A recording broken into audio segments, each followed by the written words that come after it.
clicking their icon at DeWittDailyNews.com. Flu season is back, and our Warner Hospital and Health Services walk-in clinic inside our family medicine clinic is ready. CEO Paul Skowron here. Our walk-in clinic is here to treat those flu symptoms. No appointment? No problem. Find out more by clicking our icon at DeWittDailyNews.com. ServPro of Piatt DeWitt counties is the leader in cleaning, restoration, and construction for fire and water restoration. Find out all the services they provide by clicking their icon at DeWittDailyNews.com. How much fun is your job? When was the last time you jumped out of bed before the alarm and got to work early? Do the folks around your office laugh enough? When you get a win, does everyone on the team celebrate your success? Does solving creative problems give you a thrill? We know that thrill. And if you want more of it, we want to hear from you. Miller Media works with local business to increase revenue and grow the bottom line. We do it by creating smart, creative advertising on air, online, and on smartphones. Every day, the Miller Media Group team comes to work and does a job that makes things better for our listener, our client, and our community. Miller Media also believes in the importance of a balance of work-life balance. We believe it's necessary for a thriving workplace. If you're the creative problem solver we're looking for, you'll earn a competitive salary and commission. Plus, we offer generous time off. Sound good? Sound like leaping out of bed for? Get started by sending an email to sales@randyradio.com. That's sales@randyradio.com. The Miller Media Group is an equal opportunity employer. It's 8 minutes after 8 o'clock on this Wednesday morning. Top of the morning from the newsroom of Regional Radio and DeWittDailyNews.com. I'm Seth Lawrence with this expanded local newscast. Streaming to Facebook and YouTube, brought to you by Peterson Insurance, your Pekin Insurance agent in Clinton. Tax Aid is an annual program offered at the Warner Library in Clinton, and appointment scheduling is underway. It's a positive partnership between RSVP and the AARP Foundation. On the WHOW Morning Show Tuesday, business manager of the library, Samantha Rusk, told Regional Radio the program is typically geared towards those 55 years and older. They do open it up to anyone needing assistance with taxes. So again, we are so honored to partner with Dove and the RSVP program for volunteers again this year to offer the AARP Foundation Tax Aid Program. This is something that we've been doing at the library for several years now. And what it does is it offers free in-person tax preparation services for everyone. Now, of course, we target it to those who are either 50 years of age or older, or those who aren't able to afford tax preparation.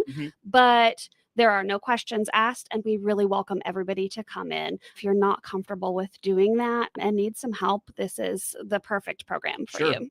Appointments began being scheduled a few weeks ago, and they go rather quickly. Rusk encourages anyone interested to get on scheduling an appointment now, because despite the program beginning Saturday, February is booked and March is filling up quickly. So we try to make it as simple as possible. Appointments are open right now. We actually start with our first set of appointments coming up this Saturday on the 11th of February and go all the way through April 15th. We have appointments on Wednesday afternoons and Saturday mornings. We do ask for you to make an advance appointment to come into the library.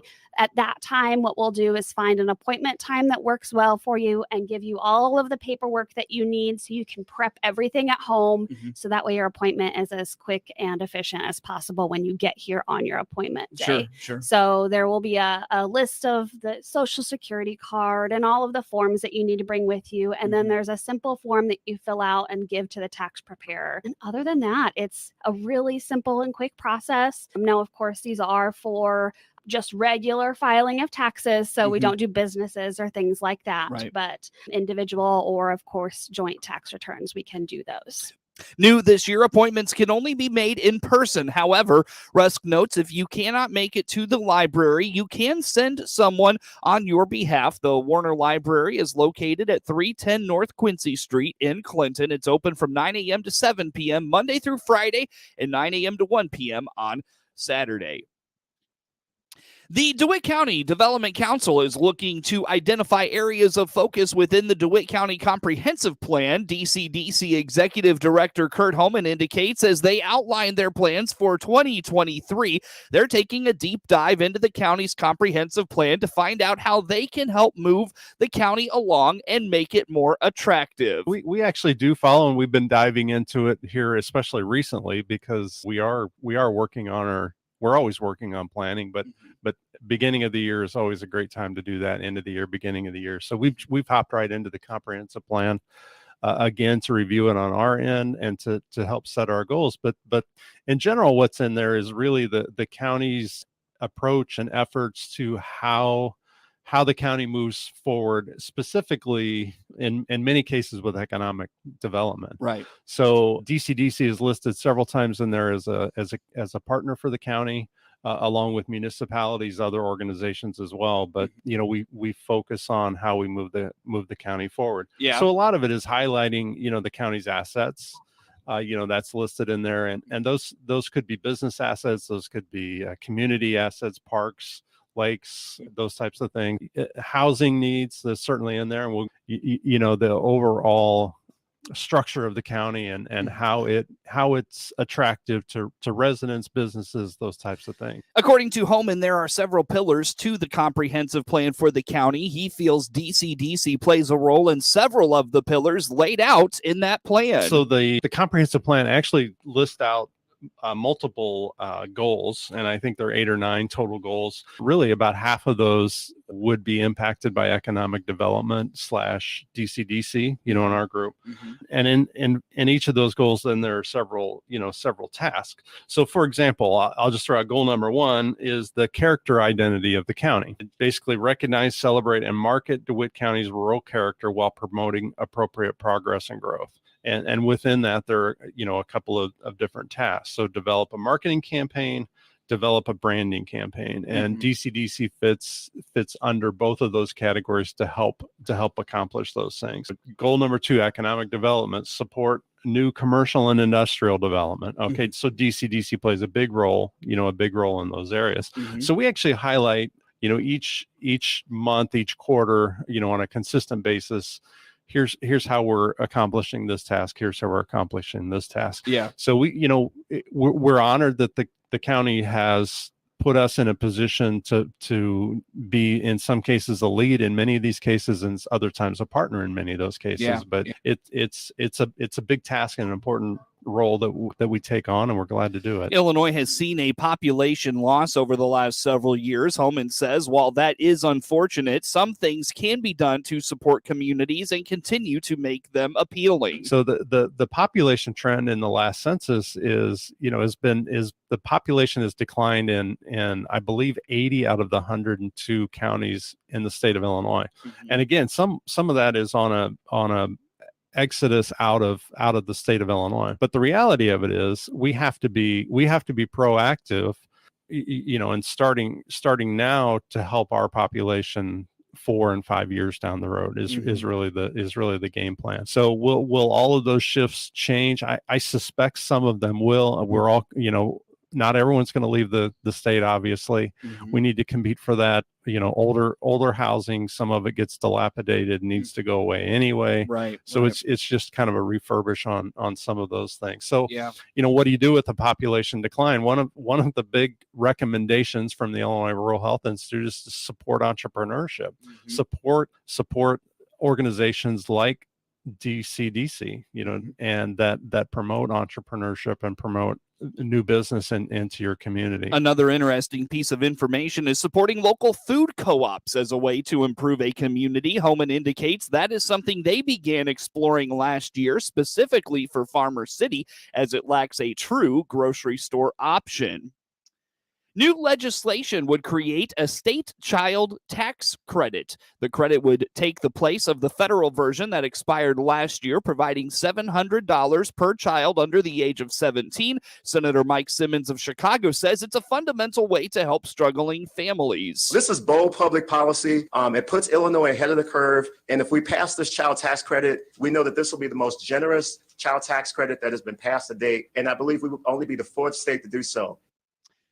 Representative Marcus Evans of Chicago echoed similar thoughts. Sadly, Congress failed to make permanent the expanded child tax credit. And this is why we're stepping up here in Illinois. We want to be an example to the nation. And we ask our colleagues to support us to make a state child tax credit.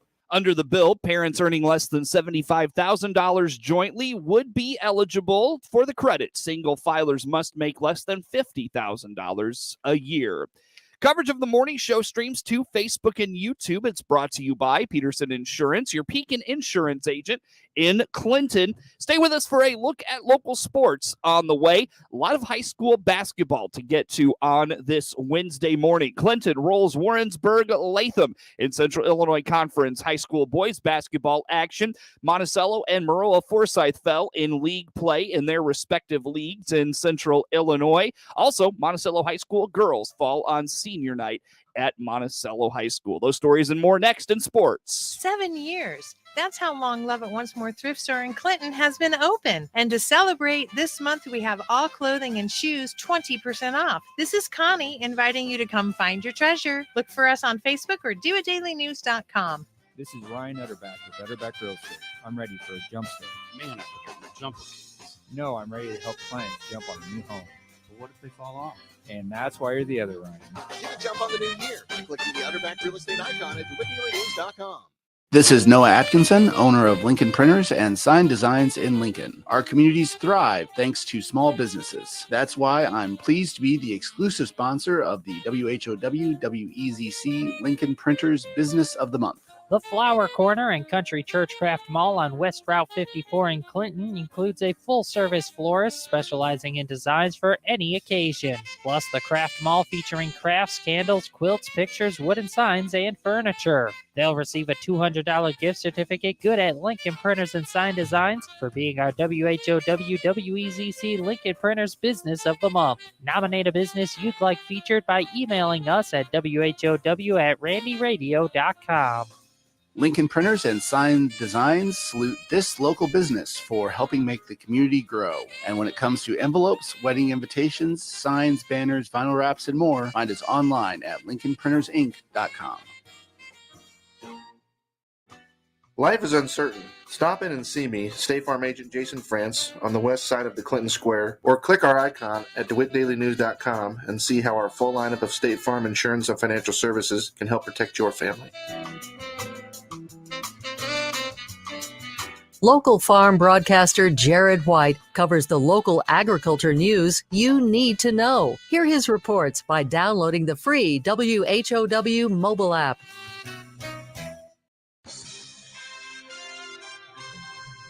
Time now for a look at sports. I'm Seth Lawrence with this report.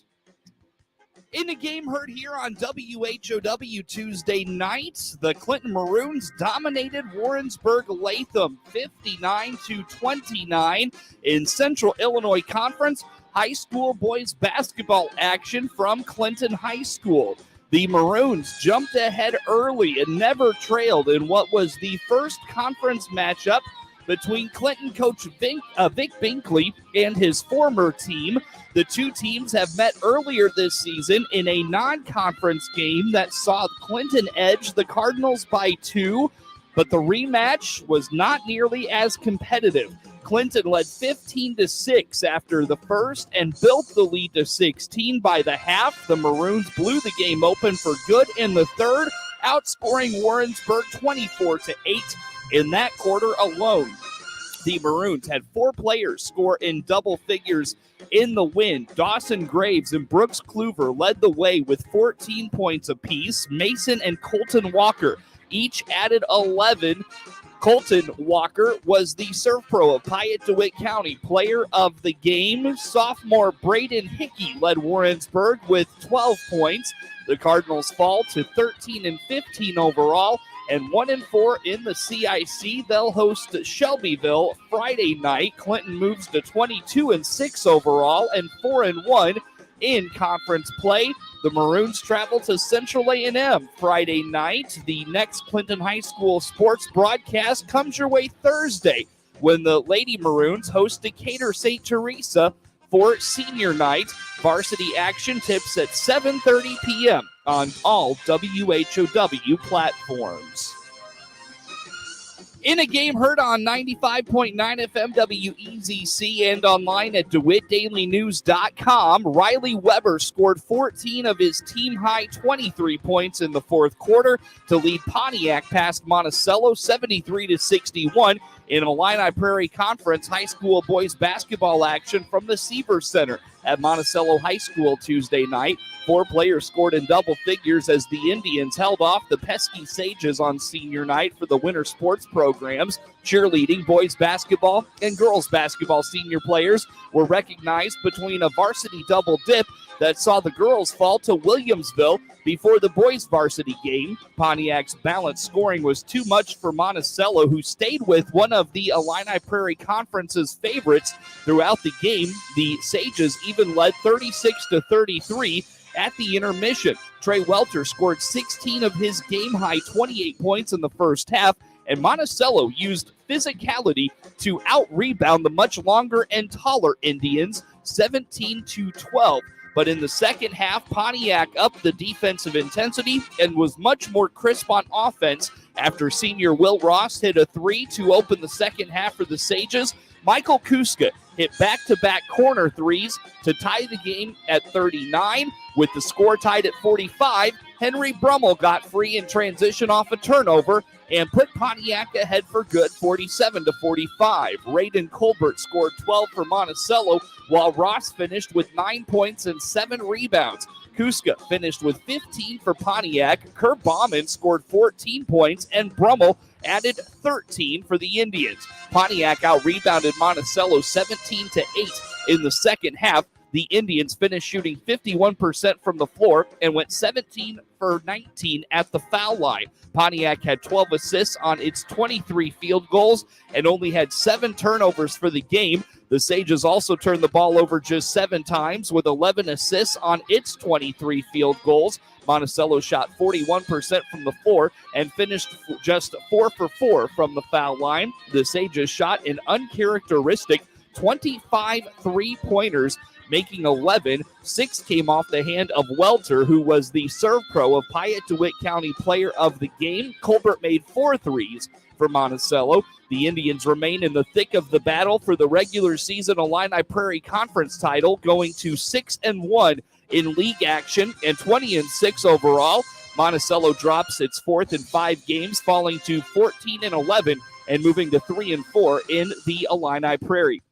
The Sages hit the road Friday night, finishing its regular season slate with 3 straight road games. It starts at Champaign St. Thomas More at 7 p.m. Hear the action on 95.9 FM WEZC and online at DeWittDailyNews.com. Williamsville was able to slow down Maroa-Forsyth in the second half and rolled to a 59-36 win in Sangamo Conference boys basketball action Tuesday night from Maroa. Ty Beck scored 10 of his team-high 14 points in the first half. Jake Seaman scored 8 of his 12 in the second half. Colvin Fleck had 10 for the Bullets, who led 27-22 at the intermission, but opened up a 46-27 lead after 3 thanks to a 19-5 third quarter. Caden Maurer was the only player to reach double figures for the Trojans with 13 points. Grant Smith scored 9, and Mitch Williams added 7 for Maroa-Forsyth. The Bullets moved to 19-6 overall and 5-1 in the Sangamo Conference. The win Tuesday snapped a 2-game slide. The Trojans are 13-14 on the season and go to 2-4 in the Sangamo. Maroa-Forsyth travels to Auburn Friday night. Brittany Walters scored 22 points, leading Williamsville over Monticello 45-26 in non-conference high school girls basketball action Tuesday night at the Seaver Center at Monticello High School. It was senior night for the winter sports programs. Cheerleading, boys basketball, and girls basketball seniors were recognized between a varsity double dip that saw the boys fall to Pontiac in the nightcap. The Lady Bullets rebounded from a slow first quarter for both teams. It was just 5-4 after the first, but Williamsville outscored Monticello 22-9 to take a 27-13 lead into the break. Monticello could not recover from there. Maya High led Monticello with 6 points. Joby Smith and Lucy Leatherwood each added 5 points apiece. Williamsville moves to 11-17 overall. Monticello finishes the regular season 7-22. It's off to regional play Saturday afternoon at Tri-Valley in regional quarterfinal action for the Lady Sages. Frank Vetrano scored 2:15 into overtime, and the Anaheim Ducks beat the Chicago Blackhawks 3-2 Tuesday night in a matchup of two of the NHL's worst teams. Vetrano got his 12th goal when he beat Peter Mrazek from the left side of the net. Isaac Lundestrom set up the game winner with a cross-ice pass. Brett Leeson and Jason Megna each had a goal and an assist for Anaheim. John Klingberg had 2 assists, and Anthony Stolars made 27 saves. Chicago's Jason Dickinson had a goal in his 3rd straight game. Seth Jones also scored, and Mrazek blocked 23 shots. With the game tied at 2, the Blackhawks controlled much of the action in the 3rd, but Stolars stopped Dickinson's point-blank shot with 7:40 left. Chicago defenseman Jake McCabe missed on a prime chance with just over 6 minutes remaining. It was the first game for the Blackhawks since Hall of Fame forward Bobby Hull died last week at the age of 84.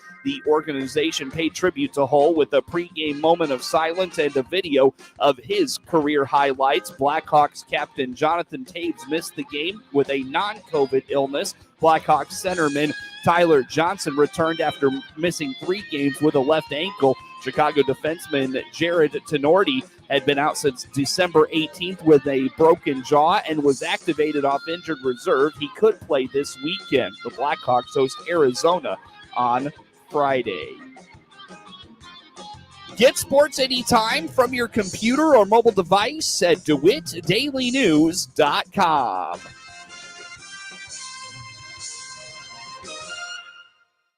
Ace is the place with the helpful hardware, folks. Ace now offers free assembly and free delivery, so it's never been easier to get a great grill for your family, like a Weber gas grill, a Traeger wood pellet grill, or a Big Green Egg charcoal grill. Only at your neighborhood Ace. Around the block. What you need in stock. With people who know their grills. This is Brad from Gibson Ace Hardware in Clinton, Illinois. Stop in to see us, the helpful place at 114 North Madison Street, Clinton. See participating store for details.